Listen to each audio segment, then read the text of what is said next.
Hello friends, welcome to this video. In this video, we are going to see chapter number 1. उसका हम 1.2 point हम आज सीखेंगे। 1.1 हमने पहले ही पिछले वीडियो में कवर किया है। अगर वो आपको देखना है तो डिस्क्रिप्शन में लिंक दिया है। अभी इस 1.2 में हम क्या देखने वाले हैं, पाइथन के बिल्डिंग ब्लॉक्स। यानी क्या उसमें क्या क्या था, देखो आइडेंटिफायर्स क्या होता है, कीवर्ड्स क्या होता है, इंडेंटेशन क्या होता है, वेरिएबल्स क्या होता है और कमेंट भी क्या होता है। अभी आप थोड़ा गौर करोगे तो इंडेंटेशन ही इसमें नया है। आइडेंटिफायर्स, कीवर्ड, वेरिएबल, कमेंट्स, ये सब पिछले प्रोग्रामिंग लैंग्वेज में आपने सीखा था, लेकिन इंडेंटेशन है ये पाइथन में न्यू है। ओके, सेम ही है बट नेम उन्होंने अलग दिया और सिर्फ अलग ही कंसेप्ट है। बाकी सब सेम है, बस सिंटैक्स का थोड़ा सा डिफरेंस होता है। Okay, so let's move two point number 1.2 of Python building block. Okay, now let's C identifiers. Identifiers क्या होता है? आइडेंटिफायर, अभी मुझे कैसे आप लोग आइडेंटिफाई करते हैं? मेरे नेम से। मेरा नाम क्या है? दीप्तेश। तो दीप्तेश मेरे लिए क्या हुआ? एक आइडेंटिफायर हुआ। अगर किसी को दूसरे को मुझे जानना है तो मैं उसके नाम से जानूंगा, नाम से पहचानूंगा, तो उसका नाम मेरे लिए क्या हुआ? आइडेंटिफायर। यानी जो भी आप नेम देते हो एक क्लास को, ऑब्जेक्ट को, वेरिएबल को, मॉड्यूल को, फंक्शन को, वो क्या होगा? आइडेंटिफायर। तो यहाँ पर लिखा है, देखो, identifiers are names used to identify variable, function, classes, modules and other object. जो नेम है उसको हम क्या कहते हैं? आइडेंटिफायर्स कहते हैं। ओके, तो चलो अभी हम रूल्स देखते हैं। रूल्स क्या है? देखो, they must follow certain rules. जब आप एक आइडेंटिफायर डिक्लेयर करते हो तो रूल्स हमें जानने चाहिए कि हम कैसे डिक्लेयर करना चाहिए। तो पहला रूल देखो, start with letters and underscore. जो भी हम अभी नेम देंगे उसका स्टार्टिंग क्या होना चाहिए? एक तो लेटर से होना चाहिए, नहीं तो अंडरस्कोर से होना चाहिए, नंबर नहीं चाहिए। ओके, अगर आपने ऐसा डिक्लेयर किया है स्टार्ट विद अल्फाबेट और अंडरस्कोर, तो आगे आप कुछ भी लगा सकते हैं, like letter, digit and underscore, कुछ भी यूज कर सकते हैं आगे। देखिए, पहला वर्ड क्या होना चाहिए? एक तो अंडरस्कोर होना चाहिए, नहीं तो लेटर होना चाहिए। थर्ड रूल देखो, can not be a Python keyword. Okay, Python का कीवर्ड वो नहीं हो सकता, जैसे इफ, एल्स, फॉर, वो नहीं हो सकता। ओके, समझ में आया? जो होगा, जो वेरिएबल होगा, यानी सॉरी क्या बोलते हैं उसको, आइडेंटिफायर होगा, उसका क्या नेम कैसा होना चाहिए? एक तो स्टार्टिंग होना चाहिए अंडरस्कोर से, नहीं तो लेटर से, नंबर से नहीं होना चाहिए। अगर आपने स्टार्टिंग अंडरस्कोर और लेटर से की है तो आगे आप नंबर यूज कर सकते हैं। जो आइडेंटिफायर होगा वो क्या होना चाहिए? एक कीवर्ड नहीं होना चाहिए। कीवर्ड्स क्या होता है हम आगे देखेंगे। ओके, अभी केस सेंसिटिव। केस सेंसिटिव यानी क्या? केस सेंसिटिव, अगर आपने दोनों वेरिएबल डिक्लेयर किए एज नाम से, दो एज और दूसरा है एज, एक एज है पूरा अपर केस, दूसरा है पूरा लोअर केस, उसका प्रोनाउंसिएशन क्या होता है? सेम होता है, पर वो क्या डिफरेंट होते हैं? क्यों? क्योंकि वो पूरा अपर केस होता है और लोअर केस। अभी यहाँ पर देखो, यहाँ पर केस सेंसिटिव समझने के लिए एक माई वेरिएबल नेम दिया है और यहाँ भी माई वेरिएबल है। माई वेरिएबल प्रोनाउंसिएशन सेम, बट यहाँ का वी देखो, यहाँ वी बड़ा है और ये वी छोटा है, तो ये क्या होगा? दोनों वेरिएबल्स डिफरेंट हो जाएंगे। समझ में आया? तो यहाँ पर देखो, जो स्टार्टिंग एक तो होनी चाहिए, एक तो वेरी लेटर से होनी चाहिए, नहीं तो एक तो अंडरस्कोर से होनी चाहिए। ओके, आगे आप कुछ भी यूज कर सकते हैं, underscore, letter and numbers. Okay, यहाँ पर दिखाया गया है, देखो। Now let's understand this identifiers on the screen so you get a better idea. Identifier को समझते हैं। आइडेंटिफायर मैंने क्या कहा? एक तो नेम होना चाहिए, वेरिएबल का, क्लास का, फंक्शन का, मॉड्यूल का, पैकेज का, किसका भी नेम हो उसे हम क्या कहते हैं? आइडेंटिफायर। अभी हम बस वेरिएबल का समझते हैं, बाकी हम जैसे टॉपिक हम कवर करेंगे वैसे समझ जाएंगे। अभी वेरिएबल हम डिक्लेयर करेंगे, ये वेरिएबल हम क्या डिक्लेयर करेंगे? Num, sorry wait, okay, num is equals 10। Okay, मैंने एंटर मारा। So this what the num you see, this num is a what? It's a identifier. Okay, अभी मैंने डिक्लेयर करता हूँ star, star is equal to 20 और enter मार। तो what this star? The star is what? A star is a identifier. Do you get this? जो भी हम नेम डिक्लेयर करते हैं, किसका भी नेम, यानी क्लास का हो, वेरिएबल का हो, फंक्शन का हो, वो हम क्या कहते हैं? आइडेंटिफायर कहते हैं। अभी देखो, आइडेंटिफायर हम अंडरस्कोर से कर सकते हैं। ओके, अगर हम, लेकिन हम स्टार्टिंग किससे नहीं कर सकते? एक डिजिट से नहीं कर सकते। ओके, यहाँ पर आता है इनवैलिड डेसिमल लिटरल। ओके, 1 से हम क्या नहीं स्टार्ट कर सकते? एक आइडेंटिफायर नहीं स्टार्ट कर सकते। ओके, समझ में आया? ओके, तो this are the identifiers. Okay, I hope this is a clear identifier. Now let's move to the next part. that is keywords. Okay, so see keywords, what are the keywords? Keywords are the reserved words. Reserved words मतलब क्या? जो भी words होते हैं वो programming language में पहले ही define कर लिया होता है, बस हमें यूज करना होता है. ओके ओके, नाउ लेट्स सी, यहाँ पर उन्होंने दिए हैं थोड़े से, देखो if, else, while, for, import, def and these are the keywords, यानी वो पहले ही उन्होंने डिफाइन किए, बस हमें उसके लिए यूज करना पड़ता है. तो यहाँ पर देखो keywords are the reserved words in Python that have special meaning and cannot be used as identifiers. मैंने आपको पहले बताया था जो keywords होते हैं वो क्या आइडेंटिफायर को यूज हम नहीं कर सकते. अब यहाँ पर कीवर्ड क्या है, देखो ये डेफ क्या है, कीवर्ड है. यहाँ का इफ एक कीवर्ड है, ये रिटर्न है कि यहाँ पर कीवर्ड है. समझ में आया? अगर आपको लिस्ट जाननी है कि पाइथन में कौन से लिस्ट है, मतलब लिस्ट नहीं, कौन से कीवर्ड है, तो आप ये सिंटैक्स यूज करोगे, ये import keyword print keyword dot केडब्ल्यू list. समझ में आया? चलो देखते हैं कीवर्ड्स को समझते हैं स्क्रीन पर. ओके, तो अभी देखो अगर आपको लिस्ट चाहिए कीवर्ड की जो भी पाइथन में है, वो अगर आपको डिस्प्ले करना है, देखना है, तो हम कैसे करेंगे? तो पहले हम करेंगे इंपोर्ट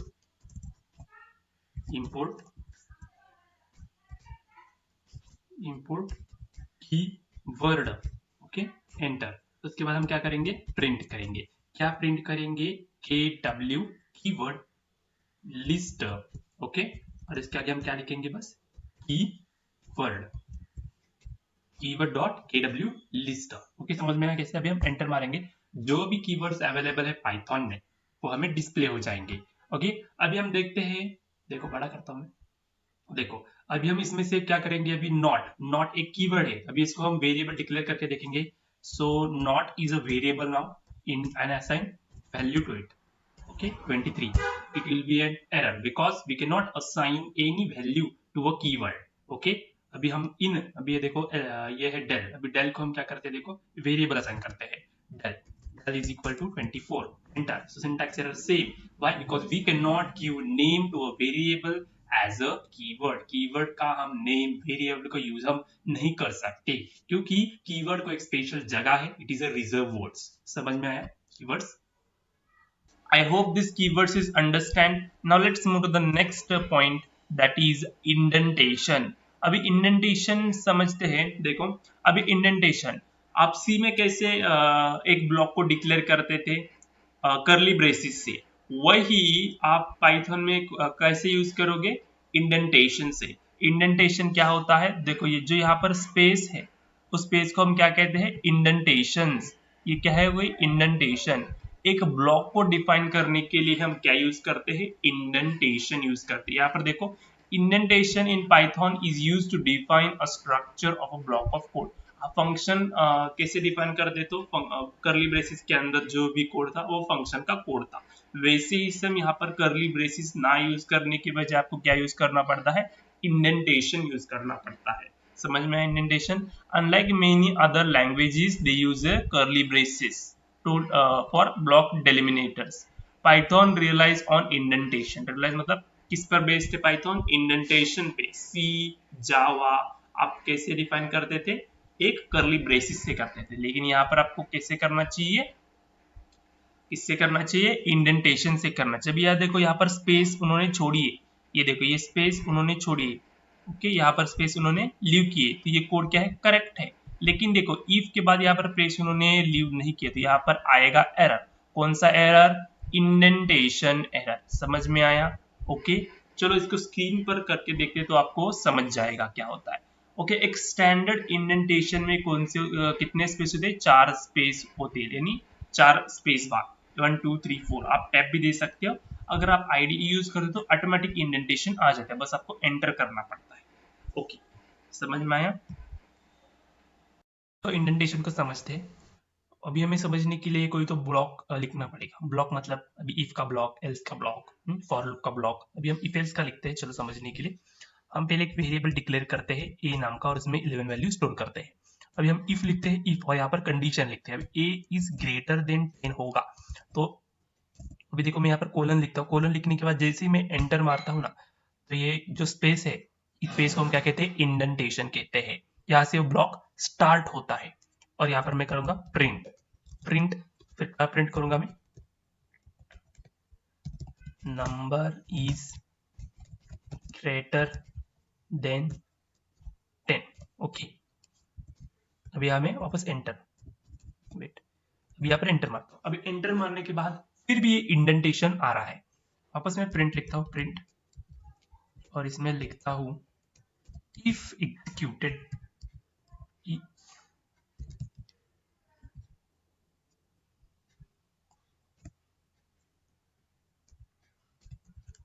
एग्जीक्यूटेड। ओके, अभी वापस मैं एंटर मारूंगा, वापस इंडेंटेशन। अभी मुझे इंडेंटेशन नहीं चाहिए, अभी इफ का ब्लॉक मुझे यहाँ ही खत्म करना है, तो मैं क्या करूंगा, बैकस्पेस दबाऊंगा, वापस स्टार्टिंग को आऊंगा, फिर एल्स आएगा। अभी देखो कहां से कहां तक, यहां से इंडेंटेशन स्टार्ट होता है और यहां पर इंडेंटेशन खत्म होता है। यानी इफ का ब्लॉक कहां से कहां तक है, जहां से इंडेंटेशन स्टार्ट हुआ है और जहां खत्म हुआ है वहां तक वो इफ का ब्लॉक होता है। समझ में आया? अभी हम एल्स करते हैं, एल्स में वापस प्रिंट करता हूं मैं, print number is smaller than 10। Okay, और मैं यहां से ही कॉपी करता हूं, कंट्रोल सी, यहाँ पर मैं पेस्ट करता हूँ कंट्रोल वी। ओके, और मैं यहाँ पर लिखता हूँ एल्स। अभी कंट्रोल सेव करता हूँ मैं इसको c.py से, और सेव, और मैं रिप्लेस करता हूँ। ओके, अभी मैं रन करता हूँ, run F5। So see number is greater than 10 if is executed. Do you get this? अभी मैं यहाँ का इंडेंटेशन निकालता हूँ। ओके, अभी इसको मैं वापस रन करता हूँ, I will save it. See indentation error except indentation block after else statement.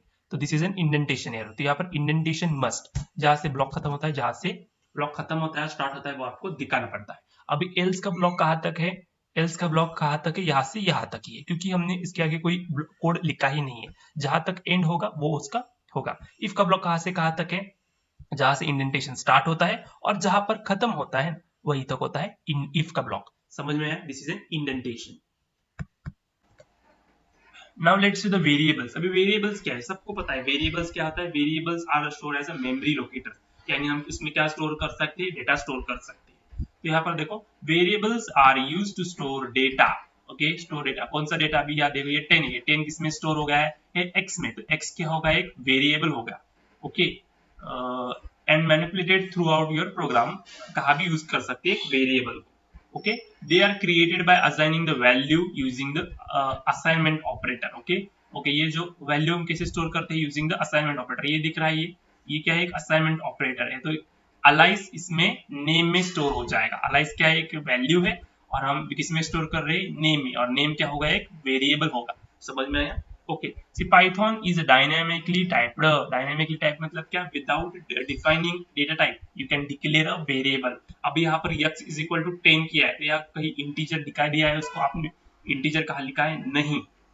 Python को ऑटोमेटिक समझता है कि वो क्या इंटीजर, कैसे समझता है, वैल्यू के देख कर। वैल्यू अपने 10 दिया है, x में स्टोर किया, तो उनको समझता है कि ये इंटीजर ही है। ओके, हमें क्या देना नहीं पड़ता, डेटा टाइप मेंशन नहीं करना पड़ता। ओके, ऑटोमेटिक समझता है। अभी यहाँ पर डायरेक्टली ट्रू आपने लिखा है, तो वो समझता है कि ये बुलियन वैल्यू है। यहाँ पर देखो, अगर आपने फ्लोटिंग पॉइंट में दिया है तो आप उसको समझता है कि ये एक फ्लोट वेरिएबल। समझ में आया? Okay, variables. ओके, चलो स्क्रीन पर समझते हैं इस, देखते हैं अभी वेरिएबल्स। वेरिएबल मैंने आपको पहले ही बताया था वेरिएबल हम कैसे डिक्लेयर करते हैं। अभी वेरिएबल का नेम होगा पहले, NAME नेम, और उसमें आपको एक वैल्यू असाइन करनी है जो भी होगी। Okay, so this is which string value is assigned to a name, so which is data type, it is a string data type। अभी मैं यहाँ करता हूँ age is equal to 21 and I will click enter। so this is how we can assign a value to the variable, and in this way we have to create a variable। okay, dynamically typed यानी क्या, मैं यहाँ पर ऐसा लिखता हूँ क्या, integer age is equal to 21 ऐसा लिखता तो error आ जाएगा। क्यों? because Python is a dynamically type, यानी वो ऑटोमेटिकली समझता है कि कौन सा वैल्यू अपने असाइन किया है एक वेरिएबल में, ऑटोमेटिकली वो डिटेक्ट करता है, वो करता है। समझ में? हमेशा वेरिएबल डिक्लेयर करना है। कैसा? पहला होगा वेरिएबल का नेम, जो भी नेम होगा वो, और इसमें आपको एक वैल्यू असाइन करनी है। ओके, अगर आपको इसको प्रिंट करना है तो आप करोगे प्रिंट, और इसके अंदर आपको वेरिएबल का नेम लिखना है। अभी देखो दो नेम है, इसमें से कौन सा नेम आएगा प्रिंट, तारा, क्योंकि सेकेंड टाइम जो अपने वैल्यू इसमें असाइन की है वो आ जाएगी। पहले नेम में थी दीप, अभी दीप से हटकर स्टार्ट आएगी। ओके, अभी प्रिंट हम करते हैं एज को, age 21। Okay, do you get this? How to declare a variable. Comments क्या है? कमेंट्स हम कहाँ यूज करते हैं? प्रोग्राम में। ओके, अगर आपको कोड को समझना है तो क्या कर सकते हैं? हम कमेंट्स को यूज करते हैं। Okay, see comments are used to explain code and make it more readable. Okay, code को एक्सप्लेन करने के लिए और रीडेबल करने के लिए हम क्या यूज करते हैं? कमेंट्स। अगर आप किसी प्रोजेक्ट पर काम कर रहे हो और आपने कोडिंग किया है और आप दूसरी जगह जाते हो, आपको अच्छा पैकेज मिला, तो वो कोड किसको और तो कंटिन्यू करना पड़ेगा। जो वो आपकी जगह पर आएगा उसको कोड समझ में नहीं आएगा जल्दी, तो वो कमेंट पढ़कर समझ सकता है कि आपने कोड क्या किया है। तो comments are useful for readable and explaining the code. Okay, so they are ignored by Python interpreter. Ignore मतलब क्या करता है? जब एग्जीक्यूट होता है तो कमेंट्स कभी एग्जीक्यूट नहीं होते, कमेंट्स प्रिंट नहीं होते। ओके, हम करके देखते हैं। So comments can be single line and multi line comments. Okay, there are two types of comment in Python, single line comment and multi line comments. अभी सिंगल लाइन कमेंट्स हम कैसे denote करते हैं? देखो हैश से। यहाँ पर देखो, this is a single line comment, hash hash देकर हम जो भी लिखेंगे वो क्या हो जाएगा? एक कमेंट हो जाएगा। ठीक है, मल्टी लाइन कमेंट के लिए आपको ये यूज करना पड़ता है। Okay, quotes, triple quotes use करना पड़ता है। यहाँ पर देखो 3 बार ट्रिपल कोट्स यूज किया है उन्होंने, और जितना भी लाइंस आप लिख सकते हो लिखेंगे। ओके, समझ में आया comments? Let's do example for it, you will understand better. तो कमेंट को समझते हैं। अभी जो ये मैंने किया है हैश यूज कर, this is a single line comment, और यहाँ पर मैंने 3 कोट्स यूज किया है, 3 डबल कोट्स। ये क्या हो गया? Multi line comments. यानी एक के जगह हम कितने भी लाइंस में हम डिक्लेयर कर सकते हैं कमेंट को, और हम हैश को यूज करके बस हम क्या एक ही ऐसे यूज करेंगे, क्या एक ही लाइन में। ओके, समझ में आया? अभी इसको प्रिंट करते हैं। Let's start. Okay, save, I will replace it and just I will run it. See, greater than 10. Why? Because a is equal to 11 and if a is greater than 10, display greater than 10. Okay, do you get this? ये comments है वो कभी print नहीं होते, बस हमें समझने के लिए यूज करता है वो, कि यहाँ पर हमें हमारा ये फर्स्ट प्रोग्राम है और यहाँ पर हमने कोड को कंप्लीट किया है। ये मुझे समझेगा ना, समझने के लिए हम कमेंट्स को यूज करते हैं, कोड को रीड करने के लिए। Okay, Okay, I hope you understand the comments. In the next video, we will see the how to install the Python in your machine. तो यहाँ पर कमेंट देखो, this is a single line comment, this is a comment. Okay, यहाँ पर उन्होंने ये use किया है क्या? हैश। और यहाँ पर अगर मल्टी लाइन कमेंट्स आपको देने तो आपको क्या यूज करना पड़ेगा? ये कोट्स यूज करना पड़ेगा। 3 टाइम्स कोट यूज करो, या फिर एक बार सिंगल कोट्स यूज कर सकते हो, नहीं तो डबल कोट्स यूज कर सकते हो, लेकिन आपको 3 बार यूज करना पड़ेगा। 3 बार मतलब ये देखो, ये 1 2 एंड 3 टाइम्स उन्होंने दिया है। समझ में आया? In this way you have to define the comments. Okay, in next video we will meet with how to install the Python and we will cover 1.3. I hope 1.1 and 1.2 points are covered. Okay, thank you.